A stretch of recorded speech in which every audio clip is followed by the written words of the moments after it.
आदरणीय भक्त सज्जन, म लामो समयपछि भए पनि मेरो भगवान्दा युट्युब च्यानल मार्फत यो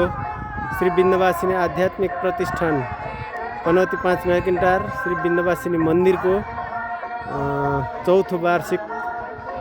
उत्सवको अवसरमा देवी भागवत महापुराणको कलश यात्राको दृश्य सम्प्रेषण गरिरहेको छु। हजुरहरू पनि अब आज 2081 साल चैत 17 गतेदेखि यो चैतको 24 गतेसम्म हुने भएको हुनाले आफ्नो समय मिलाएर यहाँ चाहिँ विन्ध्यवासिनी मन्दिरमा आएर यहाँको धार्मिक लाभ उठाउनु हुन, देवी भागवत महापुराणको मर्म सुनेर यहाँको चाहिँ लाभ उठाइदिनु हुन, आफ्नो समय मिलाएर उपस्थित भइदिनु हुन विनम्र अनुरोध गर्न चाहन्छु।